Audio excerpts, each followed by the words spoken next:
When a new baby is born, it's the first question. Is it a boy or a girl? And we have a baby girl. A beautiful baby Kirsten. But the simplest question had no simple answer for Agnes Cox, a Scottish native now living in the U.S. I got a big tree behind me. When her daughter Jade was born about 4 years ago, the doctors weren't immediately sure what sex she was. When Jade was first born, she hadn't got any sex organs, and she just looked like a Barbie doll, exactly like a Barbie doll. Yeah, I was shocked, and I couldn't believe my eyes. But soon it was her ears she couldn't believe.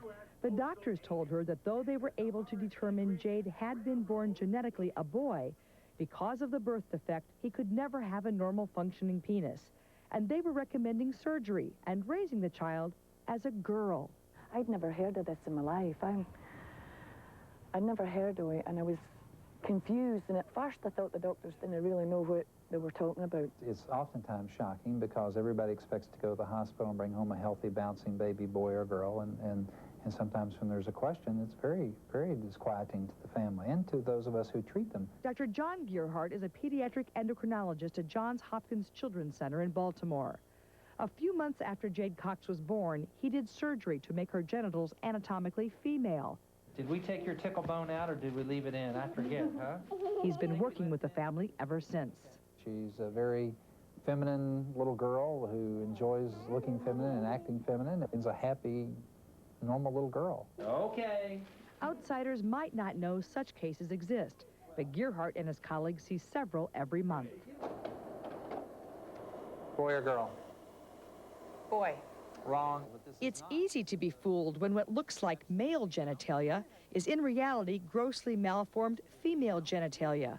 When Dr. Gearhart showed us these slides, I found out there are times even a trained doctor can be baffled over which sex a baby is. Boy. Wrong. Girl. Boy or girl? Girl. Sorry, boy. It looks so much like a boy, I'm going to say a girl. It is a girl. Cases like these are called ambiguous genitalia. There's disagreement in the medical community over how often it happens, though some claim it occurs as frequently as 1 out of 2,000 births. Causes can range from birth defects to chromosomal abnormalities to accidents. And can you fix this? Oh, absolutely. Not all cases involve switching genders. But when they do, as in Jade's case, the parents usually rely on the doctor's advice to help them make the best choice. The best thing was for Jade to have a life, was to be a girl. Dr. Gearhart gave Jade life. They kind of lived like that. There's no way I could bring Jade up like that. She wouldn't have no life at all if she had to be left a boy. I'm coming, Mom. What was done to Jade is known as sex assignment. The sex assigned is most often female because the surgery is much simpler. The idea is to allow kids like her to go through childhood with a clear gender, normal-looking genitals, and no further medical problems. The hope is as they grow, more surgery, hormone treatments, and psychological care will allow them to become adults able to have as normal a sex life as possible, even if they will never be capable of reproducing. Oh, good girl. The procedure of sex assignment is relatively new. So new that here at Johns Hopkins, as well as at other hospitals around the country, there's been very little follow-up to find out how these children fare when they grow up to be adults. The one most publicized case has long been held up as proof that the procedure works. When you are that desperate to have your child helped, and here comes somebody saying it's fantastic, it'll work, you know, you'll believe anything for your child's happiness. This man, who asked us to disguise his identity and change his voice, is known in medical literature as John Joan. John for when he was born as one of a pair of normal twin boys, and Joan for the years he spent being raised as a girl after a surgical accident left him with virtually no penis. When the doctors came out to tell your mother about the accident, what options did they give her? They didn't have no options. He just told her, he says, we can just change him into a girl, and no one would ever know the difference. So John became Joan, the family and everyone else acting as if the twins had always been one boy and one girl.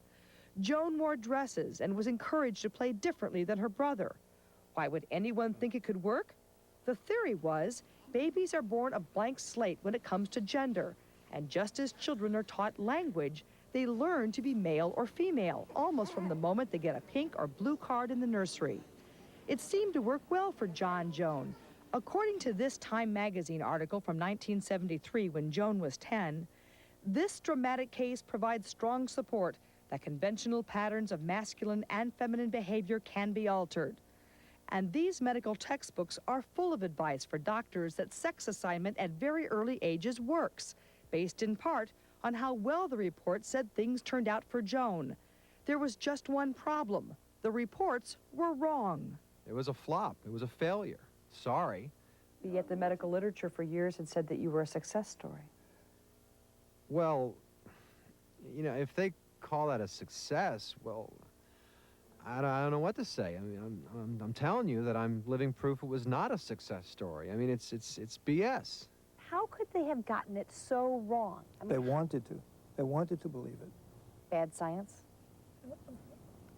Yes.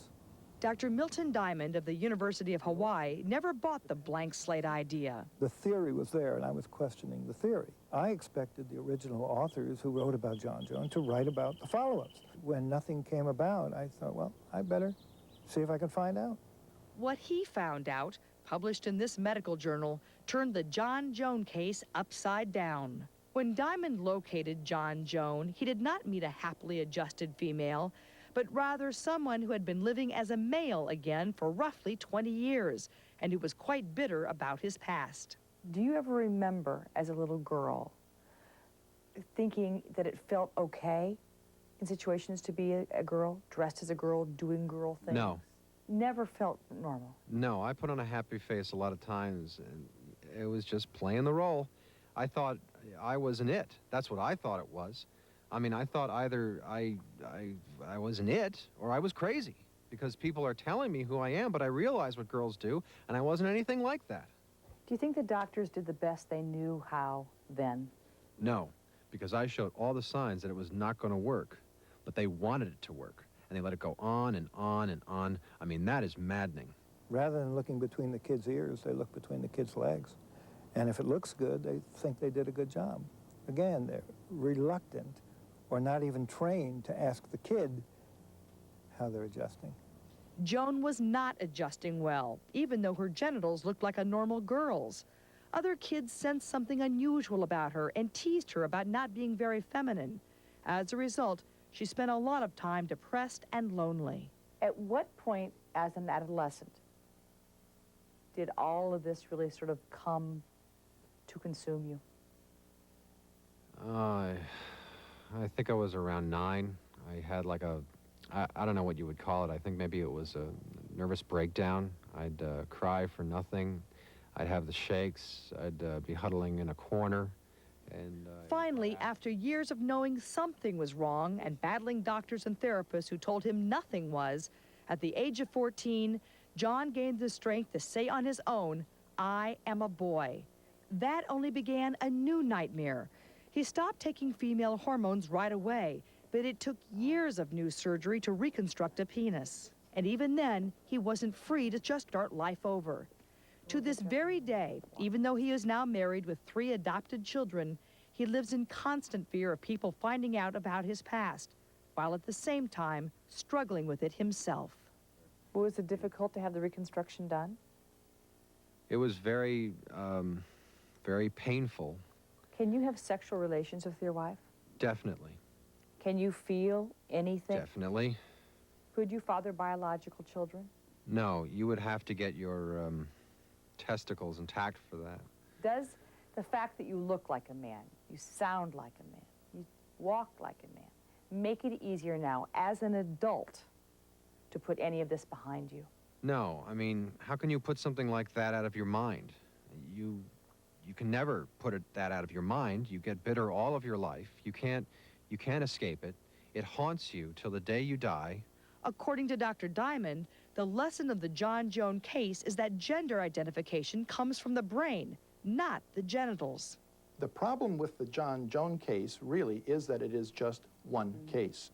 Child psychiatrist William Reiner wants to know if what happened in the John Joan case will inevitably happen in every other case.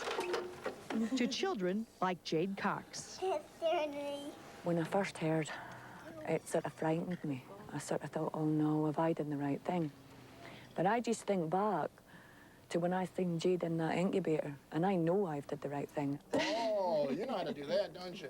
Jade is one of 16 children Dr. Reiner is studying at Johns Hopkins, all genetic males being raised as females. Any data yet on whether these girls will remain girls? Well, this is a very difficult area, and this is the question that the mothers and the fathers ask all of the time. Oh! Up to now, there haven't been answers, since no one really ever bothered to check. This is the first time a group of children will be followed through puberty and adolescence.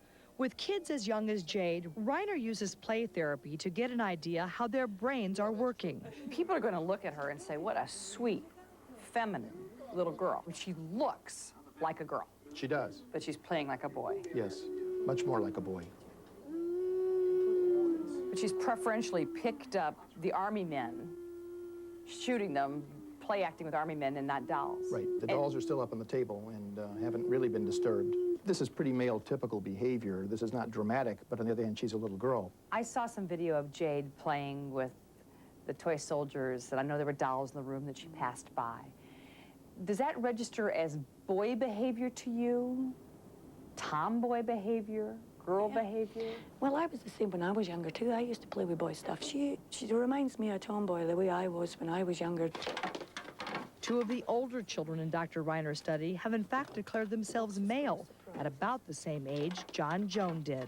We don't know what's going to happen to the other girls in the study. And if they go ahead and continue to develop as girls and are quite happy and satisfied, that actually will put us in a bigger bind. So the message that's important is we don't have enough data yet to really answer the question solidly. Would you be surprised if later in life Jade declares herself a boy? No. Do you think it might happen? Yes, I think it might happen. I would respectfully disagree with Bill. I think that she's a very feminine child. I've seen her interact with her mom, with my staff, with other children. And I think that she'll stay in the female sex ovarian. I really do. In the wake of the John Joan case, Dr. Diamond believes guessing shouldn't be part of the equation. He thinks children can grow up healthy, regardless of the appearance of their genitals. So to him, any cosmetic surgery on an infant's sex organs is a mistake. As hard as it might be to imagine, Diamond wishes doctors would advise parents to do nothing until the child is old enough to express whatever its brain is indicating. What about your critics who will say, look, growing up is confusing enough. You just let a kid figure it out and talk to them, that's too much pressure. It's ridiculous. Fine. Why is that any more pressure than having genitals you don't believe are yours? Society can't make you into anything that you're not. You got to be you, and only you know what you are, and no one's got the right to make that decision for you, because you're the one who's got to live that life. No one else has to. For your critics who say, look, trot out your happy patients, your satisfied customers, where are they? Well, they're around. I mean, they're all over the country and the world, from many reconstructive centers in this country and other countries. But, you know, this is a very private, when people have a nice result, they want to go home and enjoy their child and forget about it. Jump. I think Jade's going to be okay. And she might come to me one day and say, I don't think you made the right decision, or she might know. If she does, I'll cross that bridge when I come. I've got things I can say to her, and I can make her understand. I love her to death. I wouldn't have her any other way. There's my good girl. And we'll stay in touch with Jade and this debate. Back in a moment. Monaco's Stephanie and Caroline look back on another royal death, that of their mother, Princess Grace, when Primetime continues.